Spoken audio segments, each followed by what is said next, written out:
Welcome to Tesla Vision. Today we will talk about the most recent Tesla news and updates. Let's get into it right away.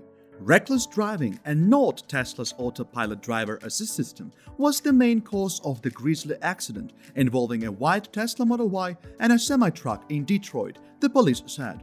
The crash, which occurred on Thursday last week at around 3:20 a.m. local time in Detroit, Michigan, led to a Model Y driving through an intersection, striking a semi-truck and becoming wedged underneath the tractor-trailer. Luckily, there were no reported cases of death. However, the two occupants of the car, one male and one female, were rushed to the nearest local hospital with critical injuries. Following the Detroit crash, U.S. safety regulator, the National Highway Transportation Safety Administration, launched a probe to establish the cause. Local 4 News spoke to Detroit Police Department Assistant Chief David LaValle, who remarked that driver's inattention, specifically overspeeding, was the probable cause of the crash. He added that Model Y's Tesla's Autopilot suite, a semi-autonomous driver assist system, was not engaged at the time of the Detroit crash. This implies that Autopilot wasn't part of the problem. It appears that speed was a major factor in the collision. All the indications that we have at this point are that the vehicle was not in the Autopilot mode, that the driver was in control of the vehicle at the time of the crash, Officer LaValle said. The Wayne County Prosecutor's Office has revealed that the charges are being filed against the 22-year-old Tesla driver and that he would be arraigned in court for reckless driving when he is discharged from the hospital. Although statements from the Assistant Police Chief and Wayne County Prosecutor Office suggest that Autopilot is not related to the accident, crash investigators will still be meeting with officials from NHTSA later this week to conduct more investigations in order to establish whether the Tesla was in Autopilot when it met its unfortunate fate. Individuals from that agency, along with an officer in charge of the case here in Detroit and the Michigan State Police, are gonna be removing a black box and an SD card from that Tesla, the assistant chief stated. We believe that once we look at that black box and download that information, along with the information that is on the SD card, we'll be able to determine for sure whether or not the vehicle was in Autopilot mode, he added. Autopilot has been linked to at least 3 Tesla cars involved in fatal U.S. accidents since it was unveiled. One crash involving Autopilot occurred along a Florida highway in 2016 and another at Delray Beach, Florida in 2019. The most recent crash involving the software occurred a few days after the one in Detroit. A Tesla Model Y suspected of being in Autopilot mode plowed into a stationary police car in Lansing, Michigan.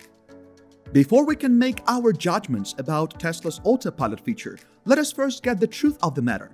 Elon Musk, CEO and the techno king of Tesla, has on several occasions stated that the Autopilot suite does not enable the cars to drive themselves. In fact, the leading EV maker clearly states it on its official website that drivers must keep their hands on the steering wheel and pay attention while using the Tesla Autopilot. However, some reckless Tesla drivers say they can't avoid putting their hands on the wheel for extended periods of time when driving in Autopilot mode.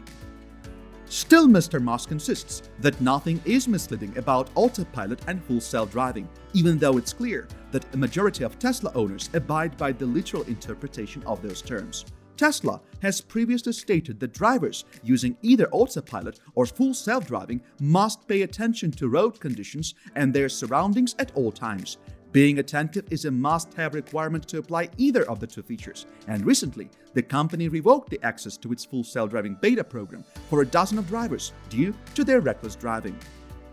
Meanwhile, the automaker has been delivering crucial updates to Model Y owners who have previously experienced problems with their cars during extremely cold weather conditions. For obvious reasons, the range of lithium-ion batteries is drastically affected by decreasing temperature.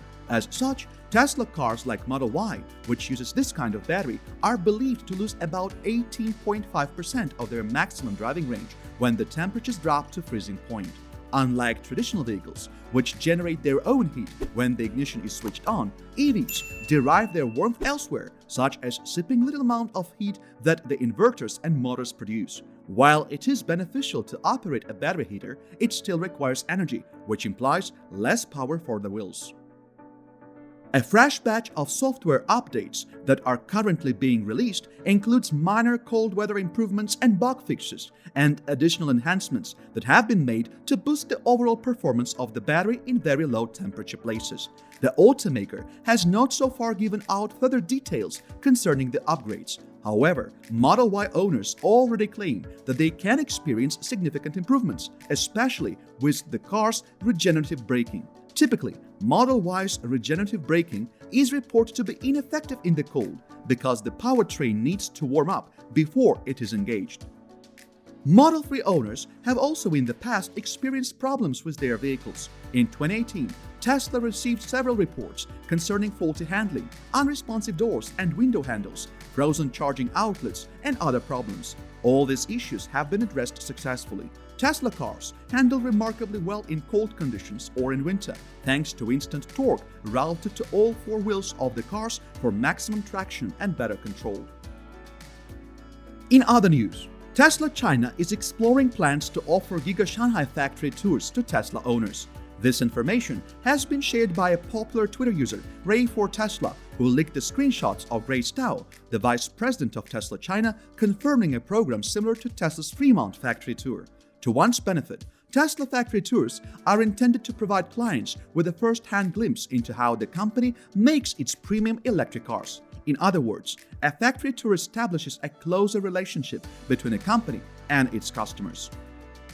Now that the automaker is gearing up for Giga Berlin's first operational period, Elon Musk has said that the company will open tour facilities both in Giga Berlin and Giga Texas. According to the billionaire, the Gigafactory Shanghai facility will be an interesting site to visit thanks to its rave cave with ecological paradise. Last year, Musk posted a 3D render of the Giga Berlin building on Twitter before responding to questions posed by a Twitter user Kristen K10.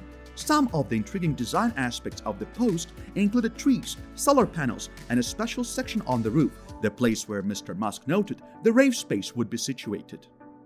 Might be an indoor-outdoor rave space on the roof, Tesla CEO Musk responded to Kristen K10, who requested to see the rave cave rendering. However, he did not divulge any details on the door policy.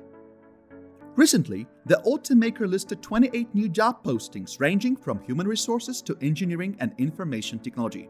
The automaker has already hired 7,000 employees, with many working as warehouse employees as of November 2020.